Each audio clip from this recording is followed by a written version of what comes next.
test.com. I don't care about it because I'm actually going to remove it. And I'm not gonna give it a communication profile because I don't want to and because I can't right now because I have no session manager CM in the picture yet or messaging or anything. And notice that also if I click on commit, I didn't assign a password, I didn't assign anything. If I click on commit and I go back and analyze that user, you're gonna see that system manager right away assign it a default role for when I don't assign one to the user, and that role is the end user role. That's the less powerful role in System Manager. That means that this user is actually an end user that won't have the option to log into System Manager. That's why, under Identity, I didn't have to specify a password. You see? So that's what you would do for an end user. It's just that later we're going to assign a communication profile to the user so that the user has a SIP phone assigned to it, or maybe an H233 phone, or we'll see. Now, what I wanted to point out here is that once you have a user and you delete the user, notice that it says here, it's just that we don't want to read most of the time. It says proceeding with the deletion would result in a soft deletion of the user.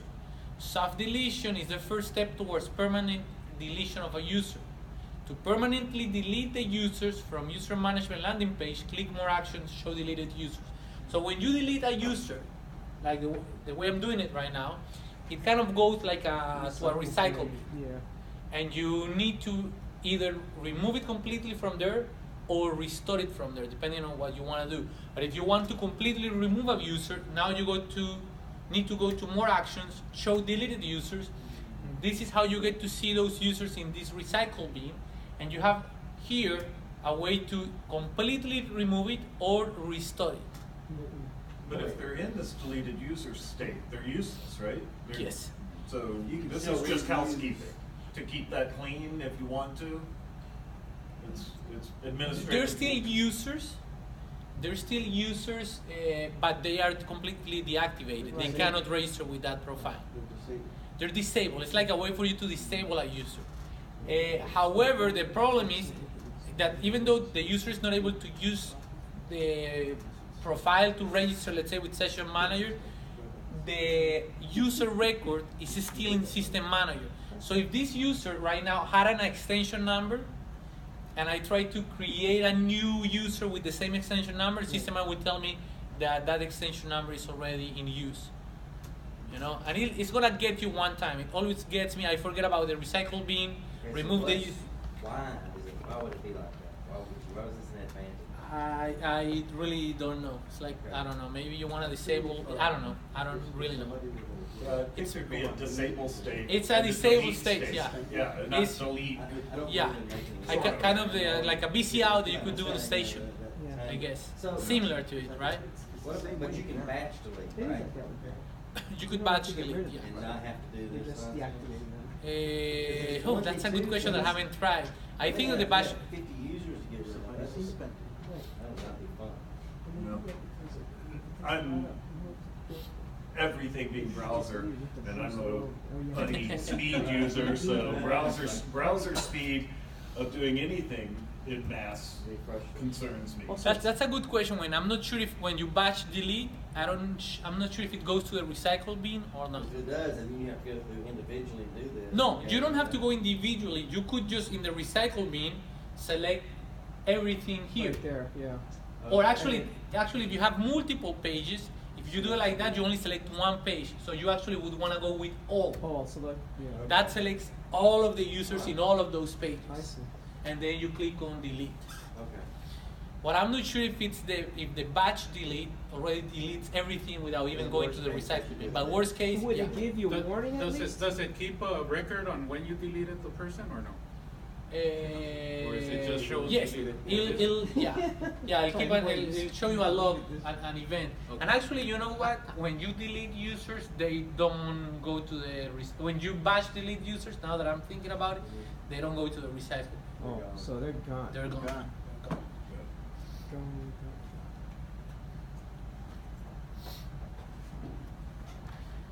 Okay, so if I want to, let's see, if I want to remove that user or restore it, I'm gonna actually restore that one. Maybe I want to use that user later for some other purpose.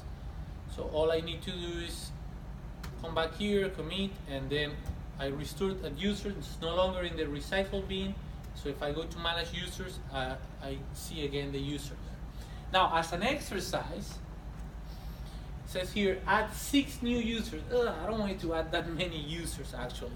Maybe add just, I don't know, 3 users, remove one of them, and that's it. Leave the other 2 for the next lab. We're gonna need some users for the next lab.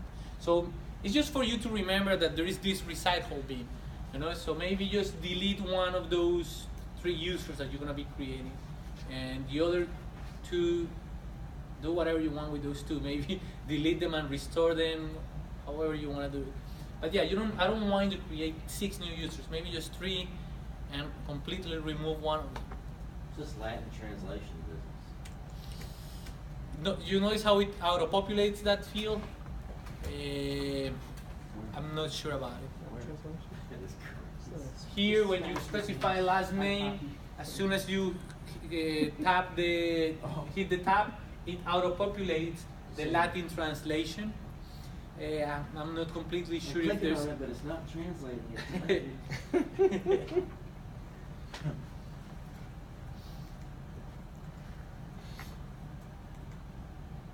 I don't know if it has something. I would guess that it has something to do with language on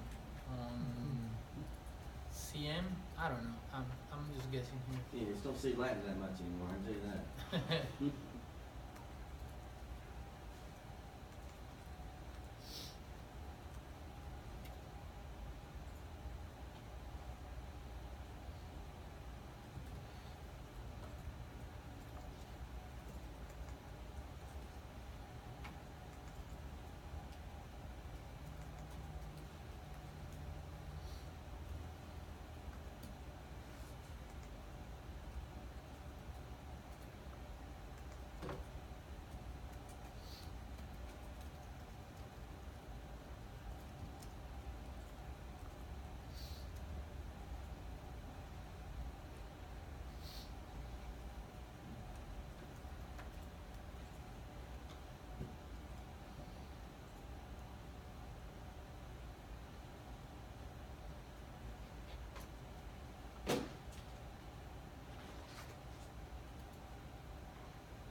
So what happens if you have a Wilbur Smith and a Walter Smith? Good question. Good question, because the identifier of the user in the database is the login name. Yeah, but so the login name you can't have duplicates, obviously. That's the one that has to be unique. Will it give you a warning? Yeah, that's how System knows that the user is already in the database.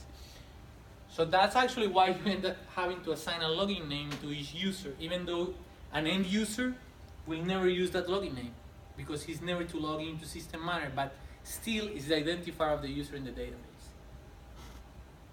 So it's almost, well, it's not qualified, obviously, what I put in there, and it really doesn't matter. I can put first name, last name, so I never have that problem if I want to. Okay. Usually what you could do is just work with the email address of that user there, which is completely unique in the enterprise Right. for each user. Right. You'll have a 1 on it or something like that. Yeah.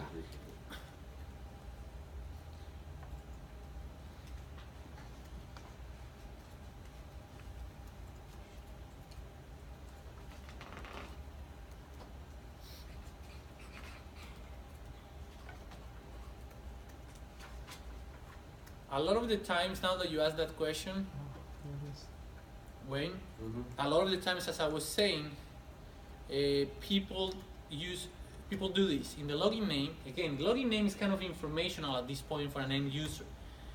It's informational, but it's again has to be unique. So a lot of the time, people do this. They just assign here the extension number of the user. I think I've seen that. Yeah. Yeah, it's not. It's just informational. But why they do like this? Stay here with me, guys. Let me show you something. So if I save, I'm saving, and notice that I'm using in the login name something different. I'm going with an extension number, and I'm gonna save this. So the benefit of doing this like this is that later you're gonna have 1,000 users here. That's it. And if you wanna find your user quickly, you could go with advanced search and say, hey, show me a login name containing this extension number. Right. You see? So the criteria is because of the criteria that you have here in the advanced search. It's just last name, first name, display name, login name, and E.164 handle. Not all the users end up with a E164 handle. So because of that, they use the login name sometimes. You know? So it's 4 clicks to really delete a user. 4 clicks to remove Or a user. 5 if you count the radio button. Click That's counter. awesome. Thanks to the engineer design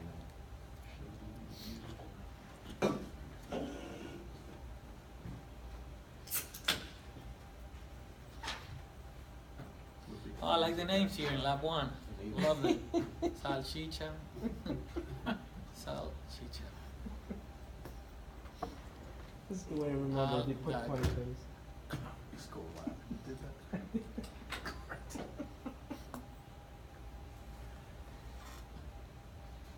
No fun. Pablo's cool. Okay. How did it go? Were you able to remove user, restore it, maybe completely remove it? It's easy. It's just for you to remember that there is this recycle bin. And even though you're seeing it right now, you're gonna forget, I swear, one day. You know, you're trying to do something quick and you just forget about the fact that you have some users in that recycle bin. And it's gonna get you, especially when you try to reuse those extension numbers. That's pretty much the only time I'd probably ever delete them. Is when Okay. I ran into a problem. I just saved the time of going through every once in a while you go through and maybe delete all or something. Let me see, let's go to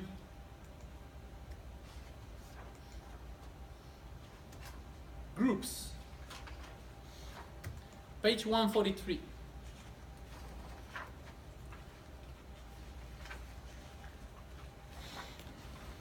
Administering groups. So with groups, you're able to group together different resources to later assign those group of resources to roles. So what I'm saying is that if you're not planning on customizing roles, because all you want to use is the predefined roles in System Manager, don't even care about groups. They're useless unless you want to customize roles. Okay? Now, if you do want to customize roles, you could create a group of resources to later be assigned to that role that you're customizing. So you could do certain things, like for example, here they're saying, hey, this user, this administrator, Chipdon, has a role that only allows him to see or visualize or do certain things to these 2 users because they're part of a group of users. So what this is saying is that this role that this user has only permission to modify these 2 user resources. Okay? And it's not only useful for users. You could say or do things like this. Oops. You could, come on.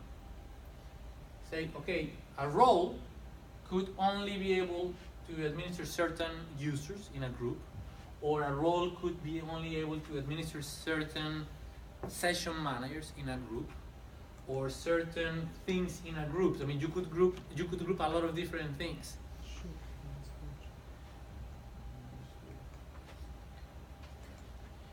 How you create groups? You do it kind of in the same place where you create roles, but this time you go to groups. And by the way, you're gonna see 3 predefined groups there. Just leave them there. So when you create a group, the first thing you need to specify is, well, a name, and then the type of resources. Again, the same question. Type of resources that you want to group together. In this case, they're grouping users resources. And there are 2 different ways to add resources to that group. One of them is a query option, and the other one is a selection option. The selection-based option, I would say, is the easiest one, because from a list of resources, you select the ones that you want to add to the group. The query option is an option that you use more for when you really know what you're looking for, because what you do is you define a query that allows you to group together only those resources that fall under the query, that match with the query criteria. Let me show it to you with an example that probably may make more sense. I'm gonna go to groups in lab 1, groups and roles. I'm gonna go to groups, and these are the 3 groups that I said are there by default. Just leave them there. I'm gonna click on new, and I'm gonna create a new group. I'm gonna call this maybe, I don't know, the sales team. Stay here with me. Type. What type of resources do I want to group together? Maybe I want to group user resources. Okay. And here I have to specify how I want to group those user resources. Selection based is an option that allows me to select my users from a list of users. In this case, users, because that's the type, but it could be any other type of resource. So if I go with selection based, notice that I just click here on assign resources, and then from the list of resources, I'm able to select the ones that I want to add to the group. Maybe I want to add this one here, and that's it. Or actually, yeah, let's say those 2 users. I'm going to add them to the group. 2 users are added to the group. Query based allows me to run a query and select only those resources that match with the query criteria. Like, for example, I could say, hey, show me the users which ID contains, I don't know, Avaya. Execute query. Only 1 user matched the criteria. You see? Mm-hmm. So the query option is useful for when you kind of know what you're looking for. You already know that you're looking for this specific resource or resources, and you already kind of know how you want to run the query. Can you use wildcards in that? In the contain field? You could say just AV and use, and if you don't specify something, that would be, you know, like it contains. I see, because it's okay. Yeah, let me see. Yeah, no wildcards there. Okay. However, you could have multiple statements in the query and specify here this Boolean operators. You know, if you want all of those conditions to happen, or maybe some of them, you know, so you could do it like that if you want to. Right now to play, oh shit, I forgot to save. Again, I'm saying the sales team, and I'm gonna select 2 users. Notice that I forgot to specify the type. So type is users. Assign resources, I'm gonna assign these 2 users to the group. And I'm doing it with selection base, just to easily do it. Commit. Now, as I said before, if I create a group and I'm not planning on creating or customizing roles, I did nothing. This is completely useless. Yeah. Okay, so I'm gonna create a role. And I'm gonna call this user, let's see, user provisioning. And that's the name of my role, let's say. It's a role that's gonna allow me to provision users, or let's say actually this role is manage users. And the role description is gonna be this role manages users in the sales team. Only users in the sales team are going to be able to be managed by this role. So if I click on commit and continue, again, this is a page that already should look familiar to you. Notice that all of the resources right now are locked. Nothing is open for this role. I'm going to click on add mapping, and the big difference now is that I do have a group, sales team. Notice that now this is grayed out because specify a group. And what resource type? This is still users. I'm trying to do things on users, different things on users. So resource type is users. And if you click on next, it's going to ask me, okay, what type of actions do you want this role to be able to execute on those users? You want to be able to add new users, delete users, edit users. Now you know that purge and restore. Restore is for when you restore from the recycle bin. Purge is completely remove it. And view to display users. Yeah, maybe.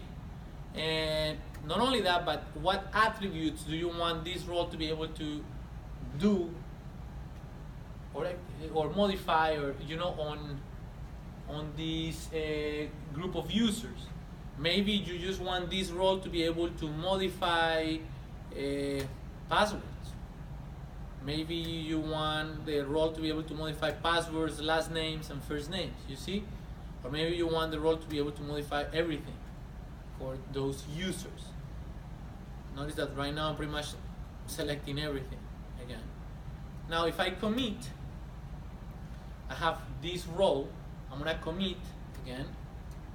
And if I assign this role to a user, for example, I could do it to my administrator here, and I'm going to remove the current role, which is CM Helpdesk Nestor, right? That's the one that I used for the previous example. And this time I'm gonna go with, what was the name? Manage users, perfect. Manage users here. Commit, log off, Nestor, and then C1, COE, 1, 2, 3, bang. Notice that most of the menus are grayed out. If I go to user management, manage users, I should only see those users in the group.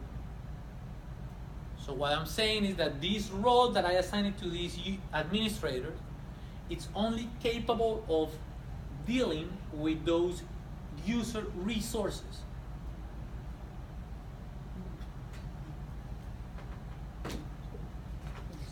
This could be, I did it with users, but this could be CMs, this could be session managers, so that, for example, an administrator, if they were to go here to CM, they could only do things on a group of CMs or a group of session managers, So it's not only for users. And again, grouping things in System Manager, it's just useful if you want to associate those groups to roles. Now, I'm going to give you time to do the exercise. It starts in page 153. Similar to what I did.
Oh, No, actually, no. This Sure. year, I'm not using. okay.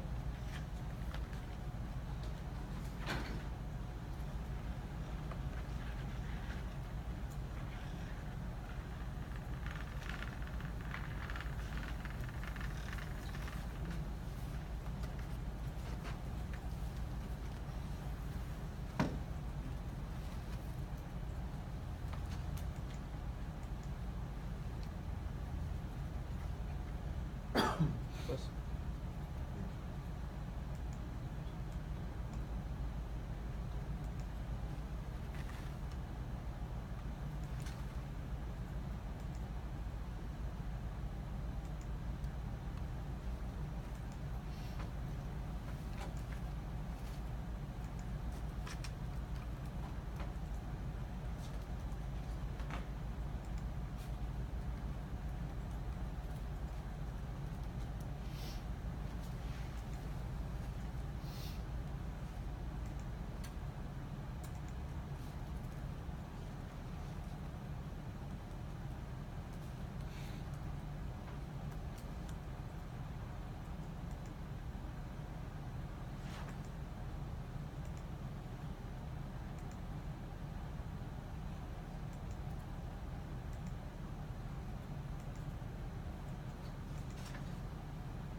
How'd it go?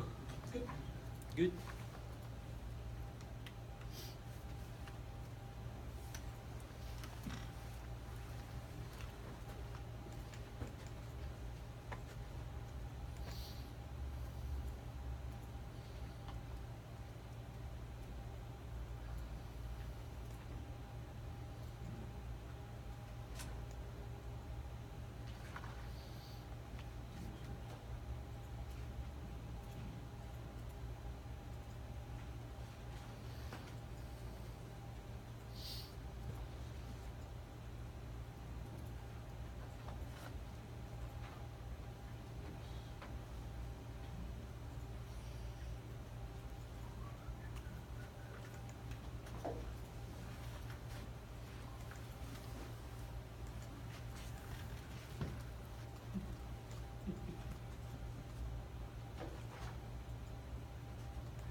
I'm stuck here. I guess I'm on this one. And marking. So I go to the, You know why? Because they missed. There is a step missing. So go ahead. when I went Go to, to groups and roles. and then I We'll go to roles. Select the one that you created.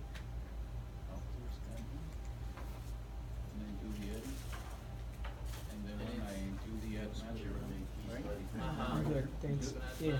Yeah, and you see Recognize there the is name, but I there don't is know that something name. missing in the lab. It's like a step. Don't recall reading that 25 in between 25 and this 25. Yeah. There should be select the group guy. I mean, and then select But I user. remember the first time I And there's that step missing. Yeah, can I just stare at your ears? Okay, that's gonna be grayed out, and then when you click on next, that's when you get to see this page. Yeah, sorry about that, didn't notice that. So there is a missing step. That's what I thought. I wasn't sure, but I don't think there was. What page is that, Jesse? It's 163. 163. There is a missing step after step 24. Uh-huh. We have a screenshot missing Yeah. where it tells you that you need to select the group that you previously created and go and select resource type user. So select the group Trust me, it's good that he's typing, because when he handwrote it. and also You know, Keith, we're not gonna and get there. also It the takes other a half step an hour is to type your name. select the resource type users. Right, that's, I guessed it. Yeah, yeah. Because I couldn't find. Yeah, there is that screenshot missing there and also the steps. Sorry about that. Oh, bad. Oh,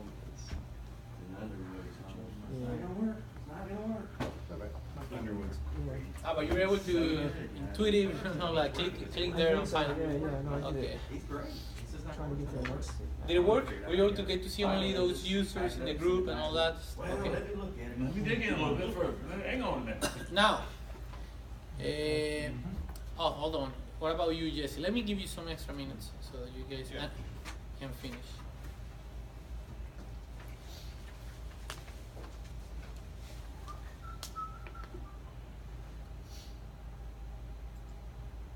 Is that brownie? Yeah, they're good. Oh, man, you can eat.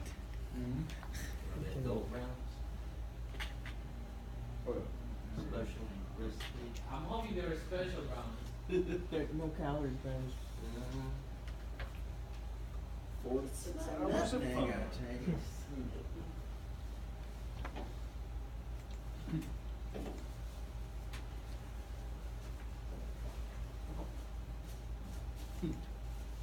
I'll let you know about 20 minutes. We'll know if you're regular. Yeah, still there. Assistant manager.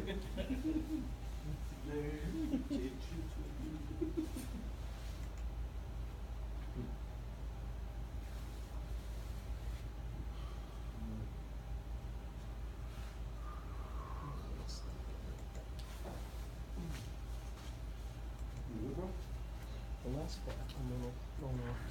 How do you add an account? So, oh, forget that. Use the log off. Log off? Oh, Not that kind of log off. no. I mean. Go to the user. User Yep, there you go. Okay. Manage user. Where's the one that you use to log in with? Like your test one that you created? Oh, Remember? Which one was it? Gonzo. Was it Gonzo? Oh, but I'm logged in as Gonzo. Anita, there was Is the one that you missing, gave that's maybe help desk role to? Oh, What was that? let me see. It Was looks it like you were able to do it, but there was a step missing. no. You mean the one that we just did just now? When we created it, when we created a user and assigned it a role? Well, that would So be you click on add mapping, either the that's will last step, pawns. but then there's something Just missing now. where you have to select the group that you Select, previously created. select the will pump. Okay, And right. also select resource type users. And hit That's edit? what was missing. I Okay. think Yeah. that you were able to figure it out, Yep. but there was that missing. And membership. It wasn't now. Yeah. There's one that you assign the, like I created voice to. I thought you created something else. Like you logged in with it to test the previous log. Yeah. Not tomorrow. And see. You remember which one it was? User base. No, hold on. Will we use this? Do you have the Access. user ID and password for the one that you created, which you can log into? Not Gonzo, but Password not the system is not administrator. something that I've No. seen. The one that you took the customer role, have you changed the real role good previously. grip on. That's the one you need to log in with to verify whether or not you can see your. If I can see Yeah, that I'm we- missing something, you know, I might not have created a user that has limitation. Oh, you did? I might not have, so maybe I should So, do. yeah, so you can create it now. Okay, so, And then, once we got it. User management. Yep, create a new user. They started going. oh, you know what, I already got one here. Exclamation points and weirdness and. But I created this guy, maybe I can give him some roles. Really, and then there's one that some. Go to. It's the Membership. section, Mhm. Lady and Julie. I think I remember doing this, but I didn't assign it, okay. Which I prefer to spell. Now Yeah, assign it the has, will it pond has or your new indices for the will L's. It was or, Salchicha you that know, had it's done like that, whatever. the junior I level. just- That was the well, one. That was I cannot Salchicha? type that. Yeah, because That I one couldn't cannot, go for I can yours. That's stare why I at it, create one. So- try to retype. I can't so do it. you I have logged to in as copy and Salchicha paste it. before? No, I was logged in as Gonzo and I created a role Salchicha, which I assigned to your Printed copies. which I had already done. So it's, which one did you just create? Just now, Which role? Fred will. Oh, which role? And users? Needs help, admin. Okay. So hit commit. Okay. Select. Select it. Yeah. So you just assigned the will pond now. Right. Unfortunately, we're going to service now. Oh, unassigned. Now, do you have a pass? How did it go? password for it? Good? No, not yet. Okay, hit Written commit. rewritten customization service now. Go back to will pond. And I'm like, whatever. Okay. But, Put a password. Yep. Password. so we're definitely not there. Right here. Identity. Right. Without access to car data and. Which I mean, Oh, change password. Passwords, I'm like, I mean, I'm happy to do that, but is this really helping? Is this And then when you possibly create the password, log in. benefiting us? we never got Verify that you see Just a few of the items. a few of your users Yeah. to manage. Let's see. And are you also still killing, SBS tickets out of service now? Do you still have some result? So it's, there are just a few of you that are dedicated to C1, and there's you and Marlo, or one.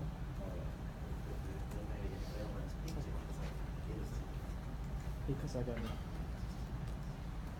So you've got some sort of tail time, and then other, why aren't you done time? Oh, because. Yeah, so you get back to Literally, that's what happened. then stop again. Yesterday. So guys, this is basically what you just did. I felt horrible that I could be instantly responsive, but my queue runneth over. No. Well, and some of the questions we ask are just, they're huge. I mean, they're not just like, hey, password, it's. What you just did here was you had some users, right? And you created a group of user resources. So you put those users in a group. And later you created a role and you said, hey, this new role has only access to those resources. That's it. Happens to be user resources. That's it. Has only access to that group of resources. And then later you have an administrator. Let's just put a hat here to the administrator. That's my point. And that administrator I should have seen one or two. is assigned with the role. So that one administrator logs into System Manager, he only gets to see the users. Okay, that's pretty much what you did. Again, this right now happened to be a group of users, but this could be a group of CMs, right? Group of CMs, a group of session managers, a group of whatever you want to group. Questions related to the exercise? All good? Okay. Now, you're able in System Manager to synchronize with an LDAP server in case you don't want to add users manually and you want to provision users from the LDAP server. And stay here with me and I'll give you time to finish the previous exercise in case you still need something. Okay, so if a user chose under the authentication type, if it chose basic, that means that the user was locally created in System Manager, which means that the username and credentials are stored locally in System Manager. If under authentication type, a user chose Enterprise, that means that the user was actually created in an enterprise directory such as Active Directory, and the user was synchronized from Active Directory. Okay, so right now, notice that all of the users that you have right now in your system should show basic. under, and if I pick any user here right now, and click on edit, and if I go to the identity tab, it's going to show under user type, it's going to show basic, and it's grayed out because this was a user was created locally in System Manager. If that user was imported or synchronized from Active Directory, you would see here user type enterprise. That's what I'm trying to explain with that slide.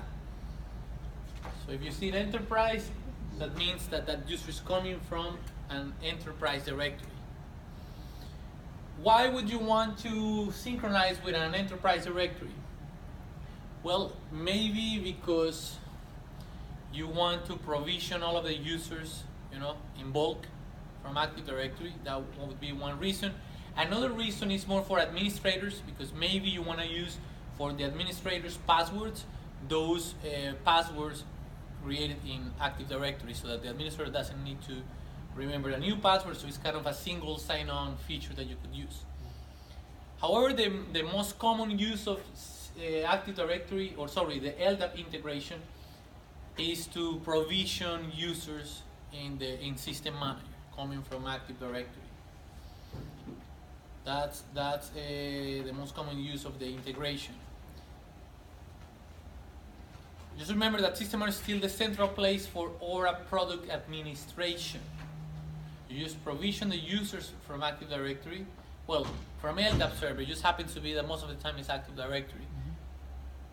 Because Microsoft won that battle, pretty much. Right? So they come from Active Directory, but you still administer them in System Manager. How you do it? You need to go to this menu, Directory Synchronization, and these are the different fields that you need to administer to synchronize with an LDAP server such as Active Directory. In the lab, we don't have an exercise to synchronize with Active Directory. However, I do have in my laptop a virtual machine running Active Directory. So if you want me to show you the integration, I could do it. Sometimes I find a lot of people that find it useful, and sometimes I find students are like, you know what, we will never be able to do that because the team who's in charge of Active Directory is never going to give us access or whatever. So I ask you, do you think it would be useful to see how to integrate with Active Directory and provision users from there? The benefit of the integration is that at the end, well, you don't have to provision users manually as long as they're provisioned in Active Directory. And later, right now we don't have a session manager CM, but you could configure things in a way that when a user is added to Active Directory, after the synchronization, a CM station is created automatically, or a session manager profile is created automatically. You could go, you could do certain things that allow that automatic creation to happen. That could be very useful. Yeah. That could be very useful. So question to you, do you want me to, let me see what time it is actually. 3:30. We have some time, because we're very good with time right now. LDAP is something that's set up. That would be done on an install, right?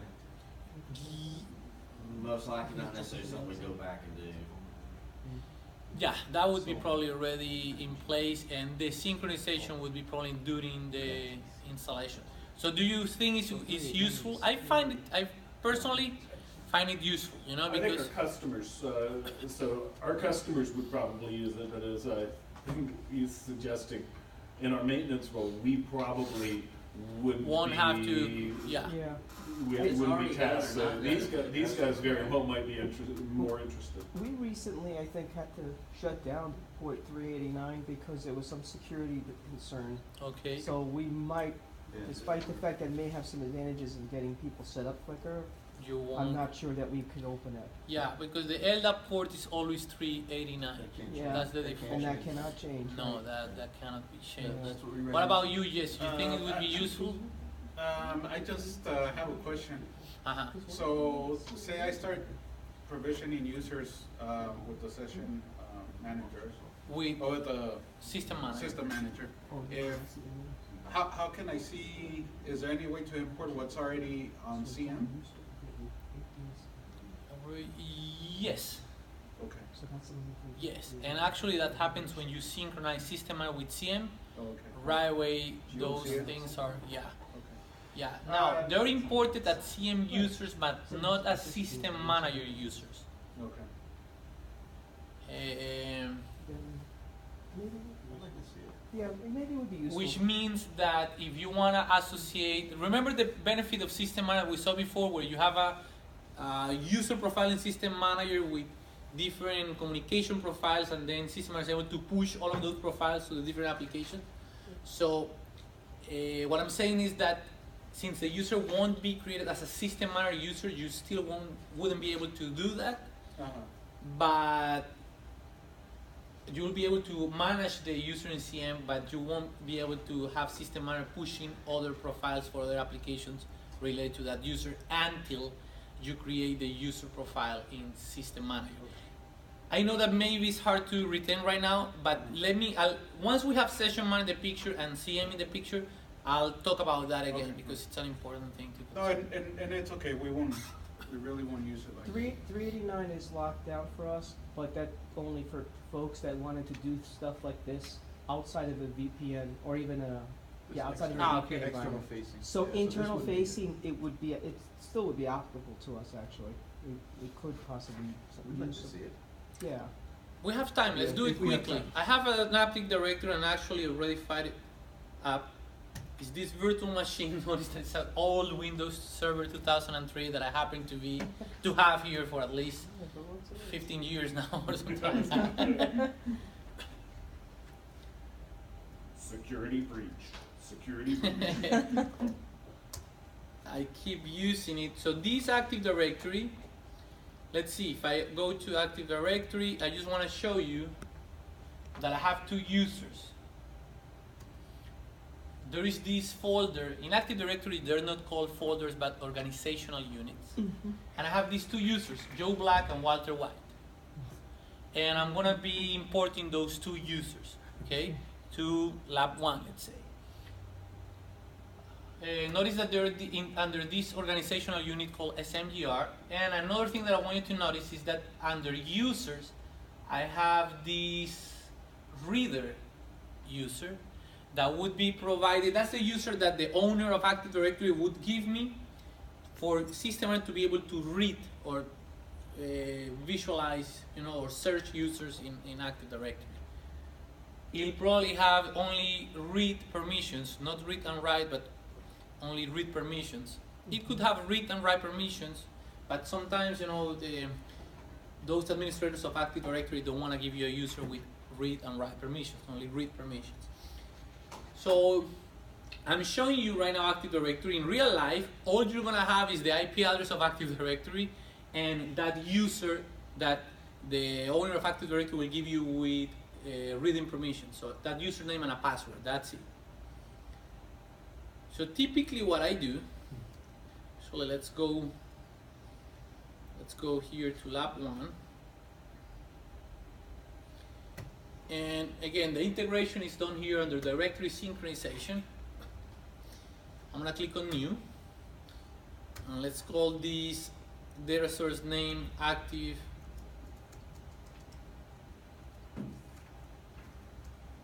Directory. Any name you wanna give it just to identify this data source.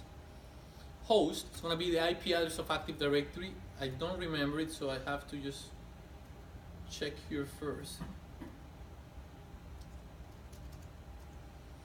10.155, okay. So 10.155, so 192.168.10.155, okay? That's the IP address of that Active Directory. Principal. So this, under principal, I need to specify, and actually, let me go to the slides. Principal is the username with permissions to create or update users. If the guy gives you a user with read-write permissions, it would be able to create things. If it's only read permissions. All you can do is read those users from Active Directory, and that's it, but you cannot update anything there. So that's this user. I mean, the user that I'm looking for is that one that I show you, reader. However, in Active Directory, you need to specify things in a certain way, you know, with strings. I don't know if you're familiar with Active Directory, but for me to specify this user, I need to specify a special string. So normally what I do every time I have to integrate an Avaya application with Active Directory, because not only SystemR has that capability, but a lot of Avaya applications allow it to do the same. I use an LDAP browser. The one that I happen to use is Softera LDAP browser because it was free. However, I noticed that the latest version is not free, but the one I have is a little bit old, which was free. So the Softera browser is nothing more than an LDAP browser that allows me to browse Active Directory with whatever user was given to me by the Active Directory administrator. So I'm gonna create a new profile. Let's call that Active Directory, maybe Norcross, just for identifying it. And then host is 192.168.10.155, the IP address. Port is always 389. Protocol version in this case is going to be 3. Something I like about this LDAP browser is that it allows me to fetch the distinguished name. Well, it's not allowing me. 192.168.10.155.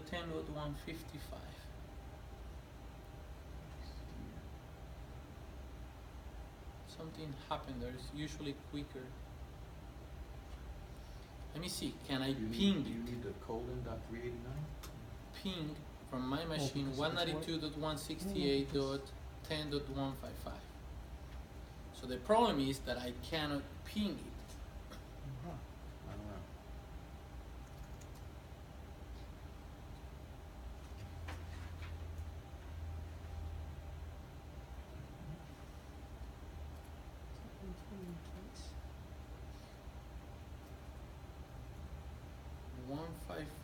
Why am I not able to ping it? Ping.1? Let's see. It's a good question. Can I ping 10.1? And yes. Yeah. Ping. Let me see again. Destination and reachable. Let me see. Show routes.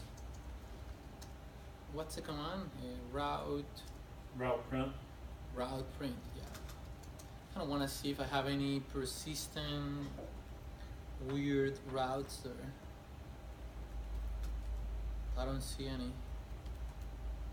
Or I don't see anything that would prevent me from. 192.168.10. Yeah, that's right.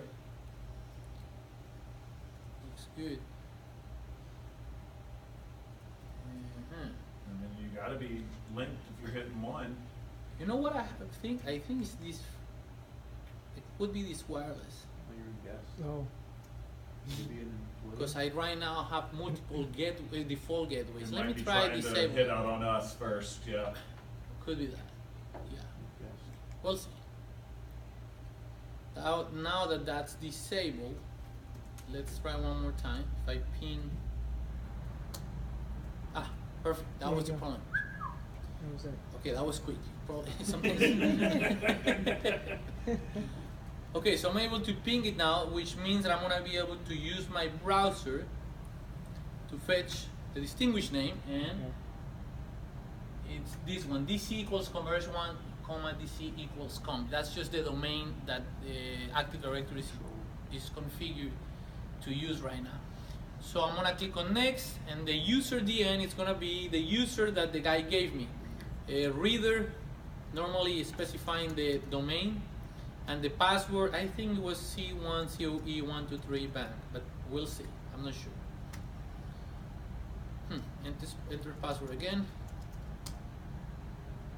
Let's see. So in this version of my LDAP browser, it's kind of slow. That's probably it's free. And notice that it's auto-populating all of the stuff within Active Directory, little by little. I think that the latest versions, the ones that you have to pay, do this way quicker, you know, like, but it's okay. for what we need, it's okay. And this Active Directory doesn't have a lot of levels, so it's just gonna be, it's probably gonna take just 30 more seconds, and that will be it. But notice that it's populating all of that stuff within Active Directory.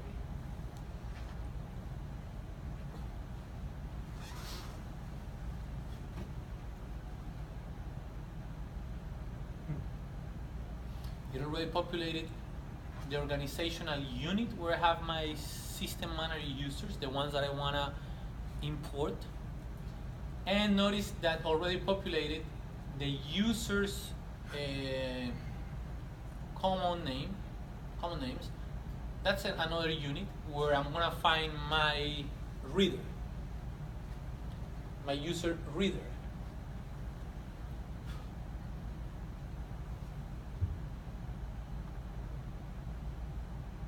In some applications, and I think this is the case of System Manager, in some applications, at this point, I could say simply reader@converge1.com.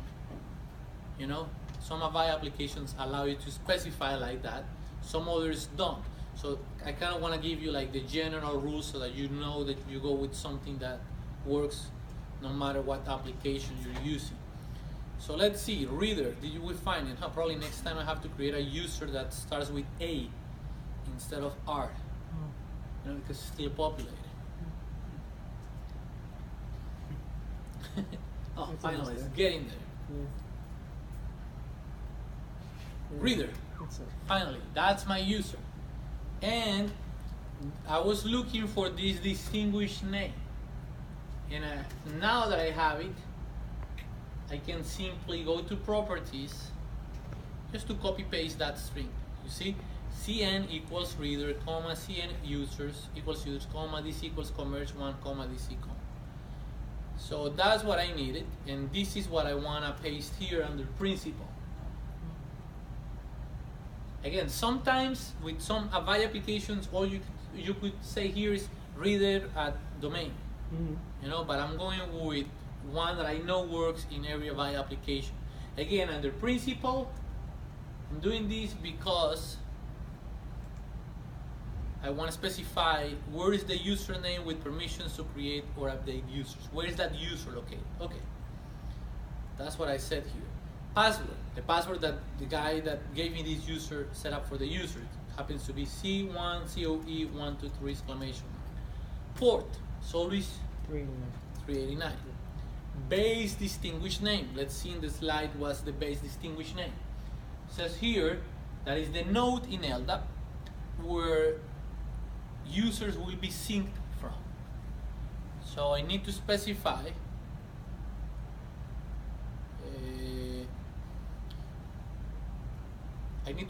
a string that defines that folder or that points to that folder. So this is the folder OU equals SMGR, and if I expand it, you'll see the two users, Joe Black and Walter White, Mr. White.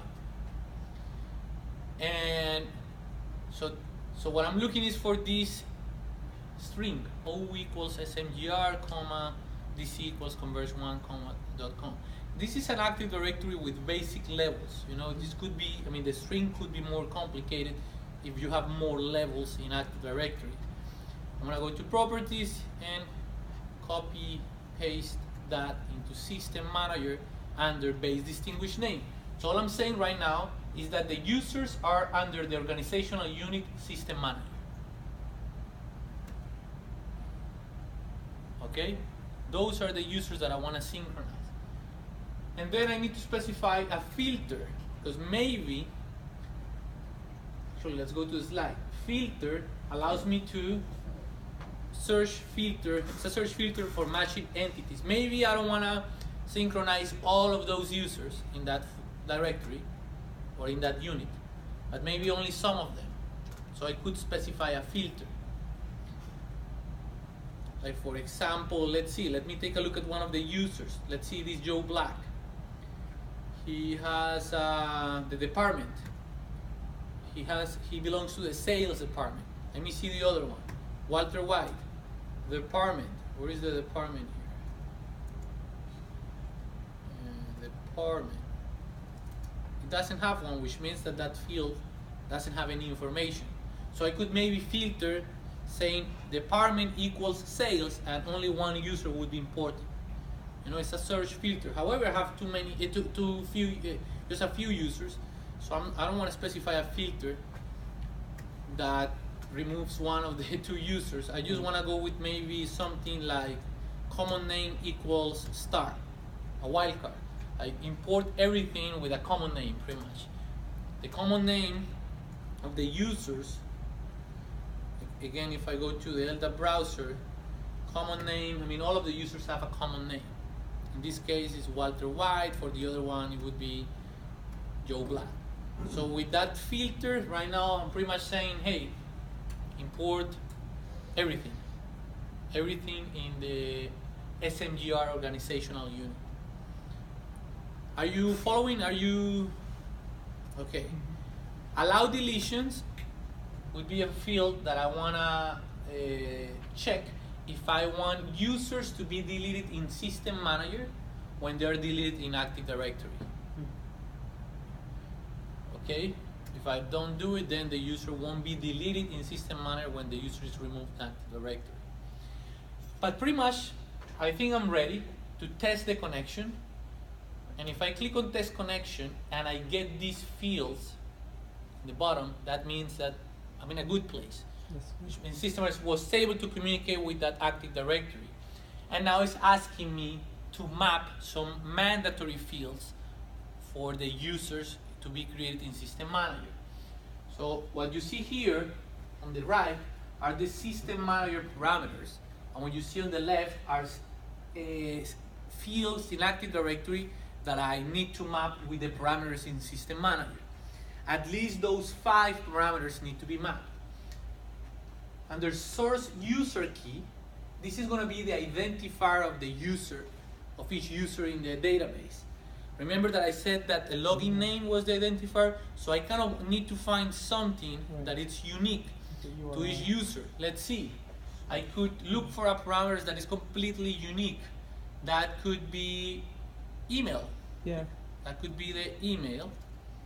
Where is email here? Principal name. Or user principal name. Yeah. That's going to be also unique. But there's mail below. A few fields down. So. There is mail below. I could use that one as well. I've noticed in some, in a white paper that I read from Avaya that they use the object GUID. Is this random number, but it's actually unique to each user. But again, as long as it's unique, it'll work. So I could say, just to go with Avaya with white paper, I could say, hey, the object GUID is going to be mapped to the source user key. Doesn't hurt. Again, I just need something that's unique. Now, login name.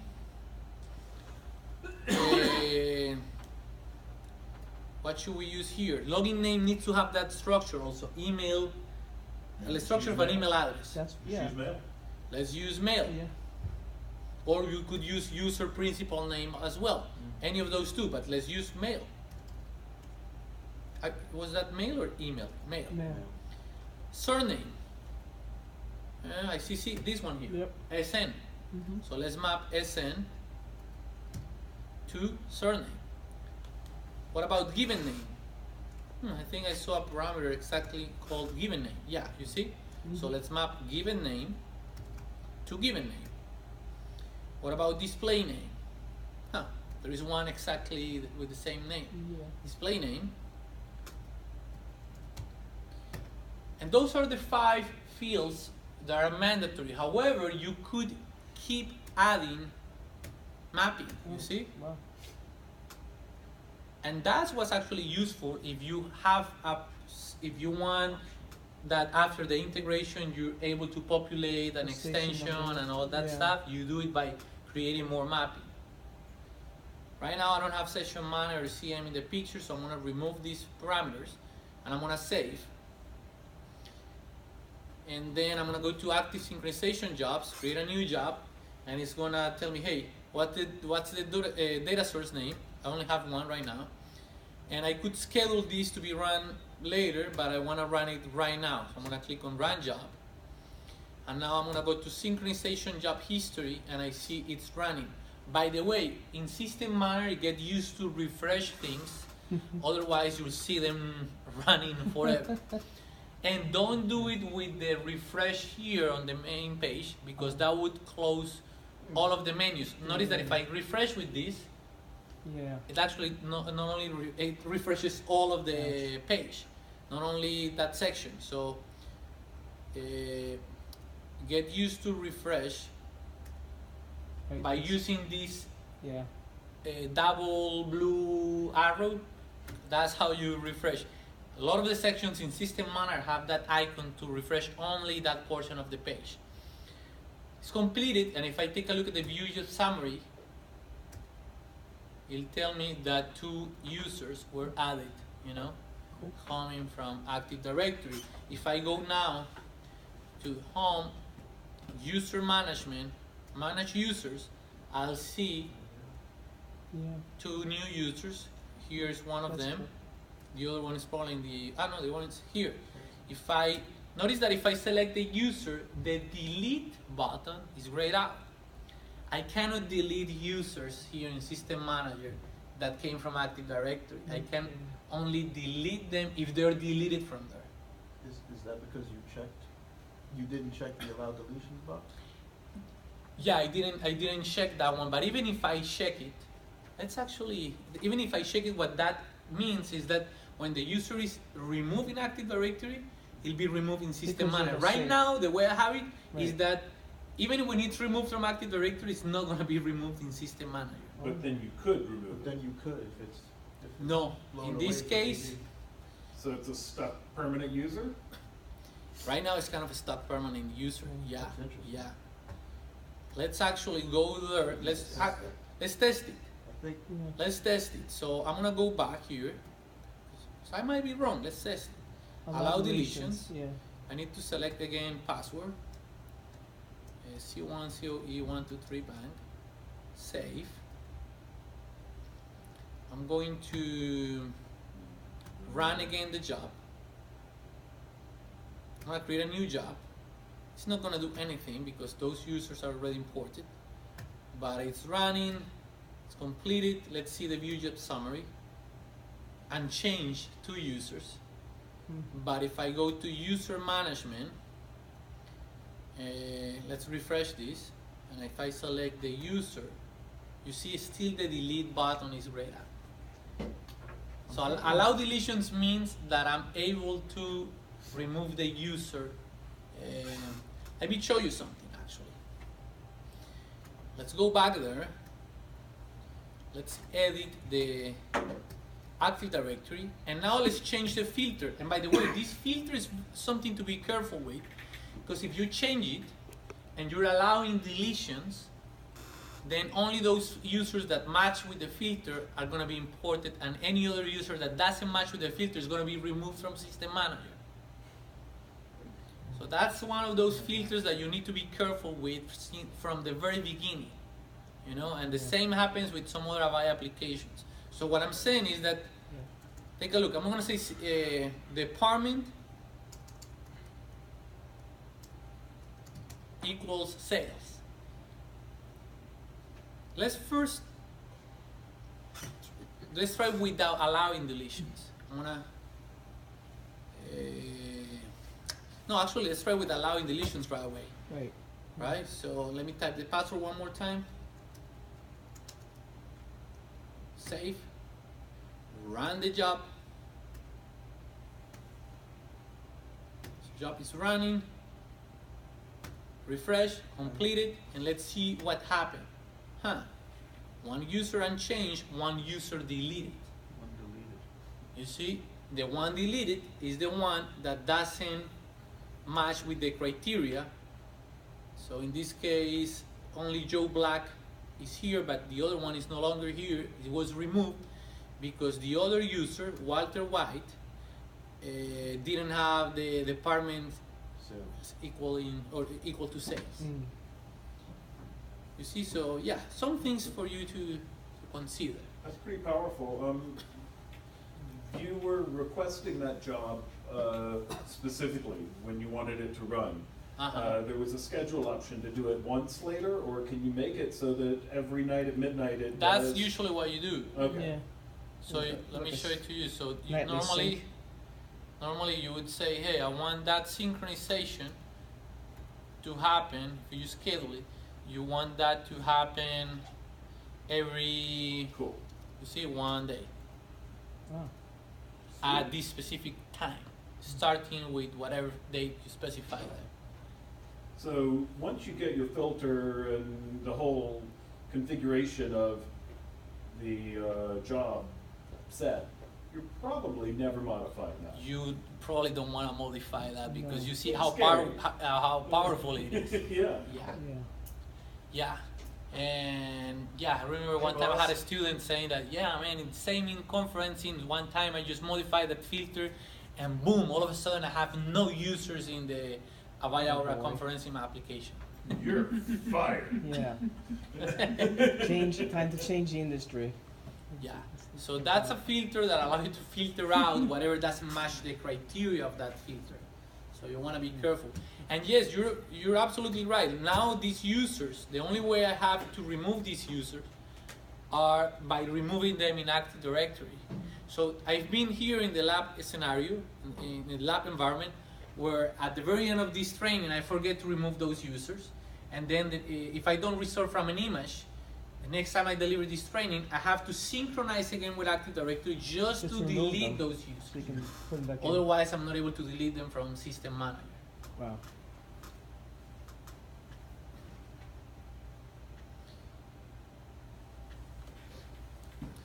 Later, I mean, right now it doesn't seem to be very useful because the users right now don't have a communication profile.